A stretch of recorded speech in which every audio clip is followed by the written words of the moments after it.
র্যাঙ্কিংয়ে আবারও ধাক্কা বাংলাদেশের। 2027 বিশ্বকাপ অনুষ্ঠিত হবে সাউথ আফ্রিকা ও জিম্বাবুয়েতে, কিন্তু সেই বিশ্বকাপে সরাসরি জায়গা পেতে হলে র্যাঙ্কিংয়ে সেরা 8-এর মধ্যে থাকতে হবে টাইগারদের।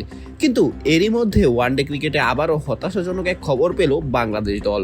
মাত্র কয়েক সপ্তাহ আগেই শ্রীলঙ্কার বিপক্ষে সিরিজ হারলেও একটি ওয়ানডে জিতে এক ধাপ এগিয়ে নবম স্থানে উঠেছিল মেহেদী হাসান মিরাজের দল। কিন্তু সেই অবস্থান অবশ্য বেশি দিন রাখা গেল না। সোমবার প্রকাশিত হালনাগাদ আইসিসির র্যাঙ্কিংয়ে বাংলাদেশ নেমে গেছে 10-এ। শ্রীলঙ্কা সিরিজের পর ওয়ানডেতে আর মাঠে নামার সুযোগ হয়নি বাংলাদেশের, আর এই সুযোগটাই কাজে লাগিয়েছে ওয়েস্ট ইন্ডিজ। ত্রিনিদাদ এবং টোবাগোতে গতরাতে ওয়েস্ট ইন্ডিজ ও পাকিস্তানের দ্বিতীয় ওয়ানডের ম্যাচটা ছিল বৃষ্টি বিঘ্নিত।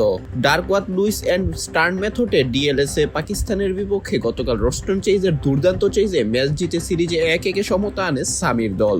দ্বিতীয় ওয়ানডেতে এক প্রকার চমক দেখিয়েই জয় পেয়েছে ক্যারিবীয়রা, আর তাতেই তাদের রেটিং পয়েন্টও বেড়ে দাঁড়িয়েছে 78, বাংলাদেশের সেটা 77। ওয়ালটন এখন দেশের সীমানা পেরিয়ে পৌঁছে গিয়েছে 50টিরও বেশি দেশে। ওয়ালটন, ঘরে ঘরে বিশ্বজুড়ে। বাংলাদেশকে 1 পয়েন্ট ছাড়িয়ে এখন নবম স্থানে উঠে গিয়েছে তাই ক্যারিবীয়রা, ফলে টাইগাররা নেমে গেছে 10-এ। সিরিজের শেষ ম্যাচে ওয়েস্ট ইন্ডিজ হারলেও এই অবস্থান খুব একটা বেশি বদলাবে না, তাই বাংলাদেশকে আপাতত থাকতে হচ্ছে র্যাঙ্কিং এর 10ম অবস্থানে। বাদ যায়নি পাকিস্তানের ধাক্কা লেগেছে এই পরাজয়ে। তারাও 5 নম্বর থেকে নেমে গেছে 6-এ। 1 পয়েন্টের ব্যবধানে শ্রীলঙ্কা উঠে গেছে 4-এ। তবে শীর্ষ 3-এ খুব বেশি কোনো পরিবর্তন নেই। 124 পয়েন্ট নিয়ে শীর্ষে ভারত, 109 পয়েন্ট নিয়ে ভগ্নাংশের ব্যবধানে 2-এ নিউজিল্যান্ড এবং 3-এ অস্ট্রেলিয়া। 6, 7 ও 8-এ রয়েছে যথাক্রমে দক্ষিণ আফ্রিকা, আফগানিস্তান এবং ইংল্যান্ড। ত্রিনিদাদে আগামীকাল সিরিজের তৃতীয় ওয়ানডে অনুষ্ঠিত হবে এবং এই ম্যাচটি বাংলাদেশ সময় 7:30টায় অনুষ্ঠিত হবে। এদিকে আন্তর্জাতিক ক্রিকেটে বাংলাদেশের পরের সিরিজ নেদারল্যান্ডের বিপক্ষে 30 আগস্ট, 1 সেপ্টেম্বর এবং 3 সেপ্টেম্বর সিলেটে 3 ম্যাচের টি-20 সিরিজ খেলবে বাংলাদেশ ও নেদারল্যান্ডস। এই সিরিজ শেষে বাংলাদেশ ব্যস্ত হয়ে পড়বে এশিয়া কাপে। 2026 টি-20 বিশ্বকাপকে সামনে রেখে এবারে এশিয়া কাপ হবে টি-20 সংস্করণে। বাংলাদেশের গ্রুপে রয়েছে শ্রীলঙ্কা, আফগানিস্তান ও হংকং।